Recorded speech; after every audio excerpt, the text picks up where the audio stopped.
বৃত্ত অনুশীলনী 8.5-এর আজকের ক্লাসটা বিশেষভাবে গুরুত্বপূর্ণ। এই ক্লাসে 8টা এমসিকিউ আছে যেগুলো আমাদের অনুশীলনীতে দেওয়া, কিন্তু এই 8টা এমসিকিউ খুব বেশি গুরুত্বপূর্ণ। যদি তুমি 1 নাম্বারটার দিকে তাকাও, দেখো কি বলা আছে, কোন বৃত্তের অধিচাপে অন্তর্লিখিত কোণ, এই অধিচাপ উপচাপ এই ব্যাপারটাকে এটাকে আমরা জানি। ধরো এখানে আমি একটা বৃত্ত অঙ্কন করলাম, এই পুরোটা একটা চাপ। এখন চাপের আমি একটু ভাগ করলাম, ধরো এইখানে একটা অংশ নিলাম, অল্প একটু অংশ না, বুঝেই তো যায় পুরো চাপের এটা অল্প একটা অংশ, এটার আমরা বলি উপচাপ। উপচাপ। আর এই দিকটাতে যে বিশাল অংশটা দেখা যেতেছে, যে এইখান থেকে ধইরা এই পর্যন্ত, এটা কিন্তু আমাদের অধিচাপ। আমাদের কি বলা হয়েছে, কোনো বৃত্তের অধিচাপে অন্তর্লিখিত, মানে অধিচাপটার মধ্যে যদি তুমি কোনো একটা কোণ অঙ্কন করো, ধরো এখানটাতে তুমি একটা কি অঙ্কন করলা, কোণ অঙ্কন করলা, এই কোণটার প্রকৃতি কেমন এটা জানতে চেয়েছে। আচ্ছা, আমি অধিচাপে যেরকম একটা কোণ অঙ্কন করছি, এরকম উপচাপটাতে একটা কোণ অঙ্কন করি। এখন তুমি নিজেই বলো তো কোন কোনটা দেখতে বড় দেখা যেতেছে বা বড় বেশি, এটা নাকি এটা? অবশ্যই চোখের দেখে চিত্র যেমনই আগে দেখেই বোঝা যেতেছে এই কোণটা ছোট, মোটামুটি অনেকটাই চিকন, এটা আমাদের একটা সূক্ষ্ম কোণ। আর এই দিকটাতে তাকাও, এই কোণটা কিন্তু এটা থেকে অনেকটাই বড়, নাকি 90 ডিগ্রি থেকেও বড় দেখা যেতেছে, এটা হচ্ছে আমাদের স্থূলকোণ। তো সবসময় মনে রাখবা, যদি চাপের অল্প অংশের মধ্যে বা উপচাপের মধ্যে আমাদের কোণ অঙ্কিত হয়, অন্তর্লিখিত হয়, ওই কোণটা হয় আমাদের স্থূলকোণ। আর যদি আমাদের অধিচাপ, এইখানে মূলত যেটা জানতে চাওয়া হয়েছে, অধিচাপে যদি আমাদের কোণ অন্তর্লিখিত হয়, এটা সবসময় হইব সূক্ষ্ম কোণ। বিষয় ক্লিয়ার? কনসেপ্ট মনে থাকবো। তো এখানে অ্যান্সার কোনটা হইব? এখানে অ্যান্সার ক নাম্বার। এরপরে 2 নাম্বারটা, এটা আমাদের একটা চিত্র দিয়ে দিছে, ও কেন্দ্রবিশিষ্ট বৃত্তে এক্স এর মান কত। তো এর জন্য চিত্রটার দিকে যদি আমরা তাকাই, আমাদের কাছে এক্স এর মান কিন্তু জানতে চেয়েছে, এক্সটা কই আছে এই যে এখানটাতে। আচ্ছা দেখো, এখানে কিন্তু ভিওডি এই কোণের মাপটা 180 দেওয়া, এটার মাপ কত? 180 দেওয়া। ভিসিডি চাপের উপর দণ্ডায়মান, এটা আমাদের কেন্দ্রস্থ কোণ, আর এই উপরের এটা কিন্তু আমাদের বৃত্তস্থ কোণ। আমরা জানি কেন্দ্রস্থ কোণের বৃত্তস্থ কোণ কেমন, কেন্দ্রস্থ কোণ বৃত্তস্থ কোণের দ্বিগুণ। আর কথা যদি আমি একটু ঘুরাই বলি, আমাদের বৃত্তস্থ কোণ কেন্দ্রস্থ কোণের অর্ধেক, মানে এটার মান যেহেতু 108, এটার মান হইব 108-এর অর্ধেক। 108-এর অর্ধেক কত? 50, 54। তাহলে এই কোণটার মাপ হইতেছে 54। এবার এই বিষয়টা তো জানলাম, আর একটা বিষয় কিন্তু আমরা জানি, একটা চতুর্ভুজে একটা বৃত্তে যদি একটা চতুর্ভুজ আমরা আঁকি, বৃত্তটার ভেতরে এ বি সি ডি একটা চতুর্ভুজ, চতুর্ভুজের বিপরীত কোণগুলির যোগফল সবসময় কিন্তু 180 হয়। সবসময় কত হয়? 180। তো এইখানটাতে আমাদের এই কোণটা আর এই যে এক্স কোণটা, এই দুজনের যোগফল কত হওয়া উচিত? 180। এইখানটাতে তুমি এটার মান 54 যায় না গেছো, তাহলে বাকি 180 ফিল আপ করবো কি এক্সে না? তো 180 থেকে তুমি যদি এই 54-রে বাদ দিয়ে দাও, তাইলে আমাদের এক্স এর মান বের হয়ে যাবে। আর মানটা কত হইব? 6, এখানে হইল 6, 2, 126 ডিগ্রি। বিষয় কি বুঝাইতে পারছি? ক্লিয়ারলি কি বুঝছো? তো অ্যান্সার কত হইব? 126। কয় নাম্বার আছে? ক নাম্বারটাতে। বিষয়টা কিন্তু খুবই গুরুত্বপূর্ণ, বলতে পারো খুবই গুরুত্বপূর্ণ একটা এমসিকিউ আমাদের এটা, ঠিক আছে? এরপরে যদি আমরা 3 নাম্বারটার দিকে তাকাই, 3 নাম্বারে পাশের চিত্রে এই যে চিত্রটা দেওয়া আছে, এখানে আমাদের হাফ ইসিডি, মূলত ইসিডি কোণ কই? এই যে কালো দাগ দেওয়া ইসিডি, এইটুক কোণের মাপ জানতে চেয়েছে। মূলত এটাও জানতে চাই না, এটার অর্ধেকের মাপ জানতে চেয়েছে। এখন কথা হইতেছে, যদি আমরা একটা কনসেপ্ট জানি, আমাদের এই ব্যাপারটা মানে এটা সমাধান করাটা একদম ইজি হয়ে যাব। যদি আমাদের বৃত্তের ভেতর কোনো চতুর্ভুজ অন্তর্লিখিত হয়, বৃত্তের ভেতর একটা চতুর্ভুজ অন্তর্লিখিত হয়েছে এ বি সি ডি, এখন এটার কোনো একটা বাহুর যদি আমি বর্ধিত করি, বাইরে যে কোণটা পাওয়া যায়, বাহিরে যে কোণটা পাওয়া যায়, ওইটা আমাদের ভেতরের বিপরীত কোণের সমান। কি বলছি আবার বলি, একটা আমি বৃত্তের ভেতর চতুর্ভুজ অন্তর্লিখিত করছি বা আঁকছি, এটার কোনো একটা বাহুর যদি আমি বর্ধিত করি, যে কোণটা পাওয়া যায়, বহিস্থ যে কোণটা পাওয়া যায়, এই বহিস্থ কোণটা ভেতরের অন্তস্থ বিপরীত কোণের সমান। এটার ভেতরের বিপরীত কোণ কি? এটা না? তাহলে এই মানটা কেমন হয়ে যাব? সমান হয়ে যাব। তো এটার মান 80, আর 80-র সাথে আবার হাফ বা বলতে পারি ইসিডির আমরা অর্ধেক করতেছি। তো 80-র অর্ধেক করলে কত পাওয়া যায়? 40। তো আমাদের অ্যান্সার কত বের হইব? 40। কই আছে? ক নাম্বারটাতে। বা তুমি এটা চাইলে অন্যভাবে অন্য একটা ফর্মেটও সমাধান করতে পারো, যদি এটা মাথায় না থাকে। অবশ্য জানাই দিছি, এখন মাথায় থাকবো। তো আমি আরও একটা কনসেপ্টও সমাধান করা যায়, ওইটা বলে দিতেছি। আমরা এইটুক জানি, আমাদের একটা বৃত্তের ভেতর অঙ্কিত চতুর্ভুজের বিপরীত দুই কোণের যোগফল কত হয়? 180 হয়। এটা অন্তত আমরা জানি, নাকি? তো এইখানটাতে এটার মান যদি আমাদের 80 হয়ে থাকে, এটার মান অবশ্যই কত হইব? 100 হইব। বুঝতে পারছি, কারণ বিপরীত দুইজনের যোগফল সবসময় 180 হয়। এখন এইটুকের মান 180, এই সাইডের কোণ, এই দুজন মিলে একটা সরল রেখা তৈরি করছে না? এটা কি তৈরি করছে? সরল রেখা। আর একটা সরল রেখার মধ্যে কত থাকে? 180 ডিগ্রি। এটাই যদি তোমার 100 নিয়ে আনে, বাকি এটাই কত নিব? 80। মানে ঘুরে ফিরে অ্যান্সার একই রকম বেরোইব। তো এই কনসেপ্টটা তুমি মাথায় রাখতে পারো। যদি আমাদের বৃত্তের ভেতরে একটা চতুর্ভুজ আঁকা হয়, চতুর্ভুজের বহিস্থ কোণ, একটা দাগ বাড়াইলাম, বাইরে একটা কোণ উৎপন্ন হইল, বহিস্থ কোণ অন্তস্থ বিপরীত কোণের সমান, এটার বিপরীত কোণের সমান। বুঝতে পারছি? তো আমাদের অ্যান্সার জানলাম 40। এবার 4 নাম্বারটা, দুইটি বৃত্ত পরস্পরকে বহিঃস্পর্শ করলে, দুইটি বৃত্ত পরস্পরকে কি করছে? বহিঃস্পর্শ করছে। তো দুইটা বৃত্ত একটু আমাদের আগে দেখাইতে হইব। দুইটা বৃত্ত যদি আমরা এখানটাতে একটু আঁকি, বৃত্তটা কেমন হইবে একটু দেখো। এই যে একটা বৃত্ত ধরলাম, এখানে আরেকটা বৃত্ত, তারা পরস্পরে বহিঃস্পর্শ করছে। বহি মানে বাইরে থেকে স্পর্শ করছে, এই যে এখানটাতে স্পর্শ করছে। একটা বৃত্ত আমাদের ব্যাস 8 সেন্টিমিটার ধরলাম, এই বৃত্তটারই ব্যাস 8 সেন্টিমিটার। ব্যাস 8 সেন্টিমিটার মানে এইখান থেকে এই পর্যন্ত পুরোটা 8 সেন্টিমিটার। তাইলে ব্যাসার্ধ কতটুকু? 4, মানে এইখানে 4, এইখানে 4। বুঝছি তো? এবং আরেকটার ব্যাস দেওয়া আছে, এটার হইতেছে 8 সেন্টিমিটার ব্যাস, আর আরেকটার ব্যাসার্ধ বলেছে ওটাও 4 সেন্টিমিটার। কয় সেন্টিমিটার? 4 সেন্টিমিটার। বুঝতে পারছি?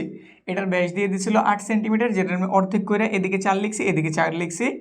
আর আরেকটার আমাদের ব্যাসার্ধই বলে দিচ্ছে 4। জানতে চাওয়া হয়েছে এদের কেন্দ্রদ্বয়ের মধ্যবর্তী দূরত্ব কত? চিত্র দেখেই বুঝতে পারছো কেন্দ্রদ্বয়ের মধ্যবর্তী দূরত্ব হইব এইখান থেকে এই পর্যন্ত, এইটুকের মান 4, এইটুকের মান, তাহলে ফাইনালি কত পাওয়া গেল? 8। বুঝছি? তো আমাদের অ্যান্সার কত হইব? অবশ্যই 8। দুইটি বৃত্ত পরস্পরকে বহিঃস্পর্শ করার অর্থ মানে বাইরে থেকে তারা নিজেদের কি করছে? স্পর্শ করছে। এখন তাদের দূরত্ব তুমি এভাবে বের করবা। আমি আরেকটা কনসেপ্ট শিখাই দিতেছি। যদি আমাদের বহিঃস্পর্শ না করে অন্তঃস্পর্শ করে, তাহলে কিন্তু বৃত্তটা দেখতে যে এইরকম হয়। ধরলাম দুই সাইজে দুইটা বৃত্ত দেওয়া আছে, তারা অন্তঃস্পর্শ করছে। অন্তঃস্পর্শ মানে যে এইভাবে স্পর্শ করে। তখন তুমি কি করবা? দুইটার ব্যাসার্ধ যদি জানতে পারো, দুইটারে বিয়োগ করবা। যদি কেন্দ্রের দূরত্ব বের করতে চাও আর দুইটার যদি ব্যাসার্ধ কোনোভাবে তুমি জানতে পারো, একটা থেকে আরেকটারে কি করবা? বিয়োগ করবা। ঠিক আছে? আর বহিঃস্পর্শ করলে যোগ করবা। এইটুকু মাথায় রাখতে পারো। এরপর আমরা 5 নাম্বারটার দিকে তাকাই। ও কেন্দ্র বিশিষ্ট কোনো বৃত্তের বহিস্থ বিন্দু পি থেকে বৃত্তে দুটি স্পর্শক P Q O P R টানা হলো পি কিউ আর হবে। আচ্ছা, এটা আমাদের একটা মাল্টিপল অ্যান্সার হইব, একাধিক অ্যান্সারও হইতে পারে। তো আগে চিত্রটা একটু চিন্তা দিই। ও কেন্দ্রবিষ্ট একটা বৃত্ত আঁকি। এটা আমাদের একটা ও কেন্দ্রবিষ্ট বৃত্ত। ঠিক আছে? ও কেন্দ্রবিষ্ট একটা বৃত্ত, যার বাইরে একটা বিন্দু পি ছিল, এখানে একটা বিন্দু আমি পি দিয়ে দিলাম। এই বিন্দুটার নাম কি? পি। পি থেকে দুইটি স্পর্শক P Q O P R টানা হলো। এখান থেকে আমি একটা স্পর্শক টানলাম, এখান থেকে আমি একটা স্পর্শক টানলাম, স্পর্শক টানছি। একটা বিন্দু থেকে যেহেতু আমি স্পর্শক দুটো টানছি, এই দুটো স্পর্শকের মাপ একদম সমান হইব। দুটো স্পর্শকের মান কেমন হইবে? একদম সমান। একটার নাম তারা দিছে পি কিউ, তো এটার নাম আমি দিয়ে দিলাম পি কিউ, এটার নাম দিয়ে দিলাম আমি পি আর। বুঝতে পারছি? তাদের কথা মতো আমি চিত্রটা জাস্ট রাখতেছি।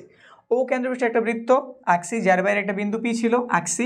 এখান থেকে দুটো স্পর্শক, একটা পি কিউ আর একটা পি আর, এটারও আঁকা হয়েছে। এখন একটা ত্রিভুজের কথা বলছে, তো দাগ দিয়ে দিই। দাগ দিলে আমাদের ত্রিভুজটা আঁকা হয়ে যাব নাকি? এখন একটু খেয়াল করো, যেটা আমি অঙ্কন করছি, স্পর্শক যেহেতু এক বিন্দু থেকে আঁকা হয়েছে, তাহলে আমাদের এই বাহু আর এই বাহু কেমন? সমান। তাহলে ত্রিভুজের দুইটা বাহু আমি সমান জানছি। ত্রিভুজের দুইটা বাহু যেহেতু সমান, তাহলে অবশ্যই আমাদের এই ত্রিভুজটা কেমন? সমদ্বিবাহু। 1 নাম্বার সঠিক। 2 নাম্বার দিকে চেক দিই, সমবাহু। আমাদের তিনোটা বাহু কি সমান? না, তিনোটা বাহু সমান হওয়ার চান্স নাই, কারণ আমি এখানে এটা এইরকম আঁকছি। আমি যে চিত্রটা একটু এরকম করে পিঠে একটু বেশি দূরে দিতাম, তাইলে কিন্তু আমাদের এই দুটো বাহু একটু বড় হয়ে যেত, মানে এটা সমবাহু হওয়ার তেমন কোনো চান্স নাই। বুঝতে পারছি? সমদ্বিবাহু কনফার্ম হইব, কারণ আমাদের একটা বিন্দু থেকে যেহেতু স্পর্শক আঁকতেছি, আমাদের অবশ্যই এই দুইটা মানে স্পর্শক দুইটা সাইজে সমান হইব। তো এটা সমদ্বিবাহু, সমবাহু না। সমকোণী না, এখানে অবশ্যই সমকোণ সে উৎপন্ন করে নাই, সমকোণ উৎপন্ন করে নাই। তাহলে বোঝা গেল এইখানে আমাদের সঠিক কি হইব? একমাত্র 1 নাম্বার। 1 নাম্বার কি আছে? হ্যাঁ আছে। কত নাম্বারে? ক নাম্বারে। এটার অ্যান্সার আমরা কত জানছিলাম? গ নাম্বারটা। তারপরে যদি আমরা এই দিকটাতে তাকাই, আমাদের একটা উদ্দীপক দিয়ে দিছে। এখান থেকে আমাদের না সরি, আমাদের 6 নাম্বার আলাদা একটা জিনিস, এটার দিকে আগে তাকাই। কি বলা আছে? এবিসি সমবাহু ত্রিভুজ। এবিসি একটা সমবাহু ত্রিভুজ, যার তাহলে তিনোটা বাহু কেমন? সমান। সমবাহু ত্রিভুজের পরিকেন্দ্র ও হলে, মানে এটার একদম কেন্দ্রের কথা বলতেছে, একদম কেন্দ্র যে এখানটাতে। এবিসি সমবাহু ত্রিভুজের পরিকেন্দ্র ও হলে VOC কত ডিগ্রি এটা জানতে চেয়েছে। আমাদের এটা একটা সমবাহু, এটা একটা কেমন সমবাহু ত্রিভুজ, সমবাহু ত্রিভুজ নামকরণ করলাম ধরো ABC, কেন্দ্রের নাম হইতেছে O। আমাদের কাছে জানতে চাওয়া হয়েছে VOC কত ডিগ্রি, VOC কত ডিগ্রি, VOC এটার মাপ জানতে চাওয়া হয়েছে। কোনটার মাপ জানতে চেয়েছে, এটার মাপ জানতে চেয়েছে। এইখান থেকে যেহেতু সে আমাদের একদম পরিকেন্দ্র, এইখান থেকে এটার মাপ মানে ও থেকে এর দূরত্ব, ও থেকে ভি এর দূরত্ব, ও থেকে সি এর দূরত্ব সেম। এখান থেকে চাইলে আমি একটা বৃত্ত অঙ্কন করতে পারি, মানে বৃত্তটা প্রতিটা আমাদের ত্রিভুজের একদম শীর্ষ দিয়ে যাইব। বৃত্ত দেয়া নিলাম কেন, যাতে আমার প্রমাণটা একটু ইজিলি তোমাদের বুঝাতে পারি, এর জন্য এটা অঙ্কন করছি। এখন খেয়াল করো, যেহেতু সে একটা সমবাহু ত্রিভুজ, একটা ত্রিভুজে থাকে আমাদের 180 ডিগ্রি, তার তিনোটা বাহু সমান, এর অর্থ তিনোটা কোণও সমান। তিনোটা কোণ সমান অর্থ 180 তিন টুকরা করতে হইব, তাহলে পাওয়া যাবো 60, মানে প্রতিটা কোণের মাপ 60 ডিগ্রি। এটা 60 ডিগ্রি, এটা 60 ডিগ্রি, এটা 60 ডিগ্রি। এখন খেয়াল দাও, আমাদের কাছে জানতে চাওয়া হয়েছে VOC কত ডিগ্রি। যদি আমি বিসি চাপের কথা চিন্তা করি, বিসি চাপের উপর দণ্ডায়মান কেন্দ্রস্থ কোণ এটা, বৃত্তস্থ কোণ এটা, আর কেন্দ্রস্থ কোণটা বৃত্তস্থ কোণের কেমন হয়, দ্বিগুণ। এটার মান যদি মানে বৃত্তস্থ কোণের মান যদি 60 ডিগ্রি হয়ে থাকে, আমাদের কেন্দ্রস্থ কোণের মান কত, দ্বিগুণ হইব। তো 60-এর দ্বিগুণ কত, 120। বিষয় কি বুঝতে পারছি? এখন মেন টপিক, তোমার এই ঘটনাটাকে জানতে হবে পরিকেন্দ্র জিনিসটা আসলে কি। পরিকেন্দ্র জিনিসটা তুমি যদি জানো, তুমি এই বিষয়টা করতে পারবে। যদি এটা না জানো, তুমি এমসিকিউতে আটকে যাবে। ঠিক আছে? তো এর জন্য তো আজকের ক্লাস করাইতেছি, যাতে এরপরে এইরকম জিনিসে তুমি না আটকায় যাও। তো বুঝতে পারছি, অ্যান্সার কত হইব, 120। কততে আছে, ঘ নাম্বারে। শেষ। এবার আমাদের একটা উদ্দীপক দিয়ে দিছে, এই অনুসারে আমাদের 7 এবং 8 নম্বরে অ্যান্সার করতে হইব। এদিকটাতে তাকাইলাম, কি দেওয়া আছে, এবি ও এসি রেখাদ্বয়, এবি এসি রেখাদ্বয় ভিসিডি বৃত্তের স্পর্শক। ভিসিডি হচ্ছে আমাদের বৃত্তের নাম, যেটার স্পর্শক আমাদের এবি এবং এসি। ঠিক আছে? বৃত্তের কেন্দ্র ও এবং ভিএসি 60 ডিগ্রি। ভিএসি কই আছে, ভিএসি এই যে এই কোণটার মান 60 ডিগ্রি দেওয়া। এই তথ্যের আলোকে এতগুলির উত্তর দাও। VOC এর মান কত জানতে চাওয়া হয়েছে, VOC। VAC এর মান আমি 60 ডিগ্রি জানছি, আমার কাছে জানতে চাওয়া হয়েছে VOC এর মান কত। এই যে এটার মান কত আমার কাছে জানতে চাওয়া হয়েছে। ঠিক আছে? আমরা জানতে যেহেতু চাইছি, এই সমাধান কইরা দেখাই। সব সময় মনে রাখবা, স্পর্শক আমাদের ব্যাসার্ধের সাথে 90 ডিগ্রি কোণ উৎপন্ন করে। তাহলে এইখানে 90 ডিগ্রি কোণ উৎপন্ন হয়েছে। সেমভাবে এটাও তো আমাদের স্পর্শক, তাহলে এখানটা তো কত ডিগ্রি উৎপন্ন হয়েছে, 90 ডিগ্রি। এটাও 90, এটাও 90। তাহলে বোঝা গেল আমাদের এইখানটাতে 180 কভার হয়ে গেছে। একটা চতুর্ভুজে থাকে 360 ডিগ্রি। কত ডিগ্রি থাকে, 360। এই দুইজন আমাদের 180 নিয়ে নিছে। তাহলে 180 যদি বাদ দিয়ে দেই, তাহলে এইখানটাতে রইল 180। এই দুজনের যোগফলে তো 180 হইব। এটার মান তুমি অলরেডি জানো 60, তাহলে এটার মান কত হইব, বাদ দিয়ে দাও। 180 থেকে যদি তুমি 60-এর বাদ দিয়ে দাও, কত পাওয়া যাবে, 120 ডিগ্রি। কত, 120। তাহলে বুঝাই গেল আমাদের এই কোণটার মান কত, 120 ডিগ্রি। বিষয় কি ক্লিয়ার, বুঝতে পারছি? আরেকবার একটু বুঝাই নেই। আমাদের এবি স্পর্শক, এসি স্পর্শক, ওভি হইতেছে ব্যাসার্ধ। তাইলে এবি এর সাথে সে লম্ব আকারে আছে, লম্ব মানে 90 ডিগ্রি। এখানটা তো 90, এখানটা তো 90। আমাদের এই দুইটা কোণ, আমাদের চতুর্ভুজের নাম হইতেছে AVOC। এই যে AVOC, এই চতুর্ভুজটা আমি চিন্তা করতেছি। এইখানে এই দুজনের মান 180 হয়ে গেছে। একটা চতুর্ভুজে থাকে 360, 180 চলে গেছে, বাকি রয়েছে আর 180। তাহলে এই দুটা কোণই তো রয়েছে, এই দুজনের যোগফলই হইব 180। যেখানটাতে তুমি অলরেডি এর মানও জানো 60, তাহলে এটার মান কত, 180 থেকে 60 বাদ দিয়ে দাও, বাদ দিলে কত থাকে, 120। তাহলে অ্যান্সার হবে 120। এখানে 120 কয় নাম্বারে আছে, গ নাম্বারে। বুঝতে পারছি, বিষয় কি ক্লিয়ার? এবার পরেরটা, এটাতে আমাদের একাধিক অ্যান্সার হইতে পারে, তো একটু চেক করি কোনটা কোনটা আসলে আমাদের সঠিক অ্যান্সার। ডি, এটার কথা বলছে VCD চাপের মধ্যবিন্দু, মানে এই যে আমাদের যে BCD চাপ যেটা আমি অঙ্কন করছি, এটার মধ্যবিন্দু হইতেছে ডি। চিত্রের খাতিরে বোঝা যেতেছে যে আমাদের এইটুক বড় হয়ে গেছে, এইটুক ছোট, যাক বুঝা নিও।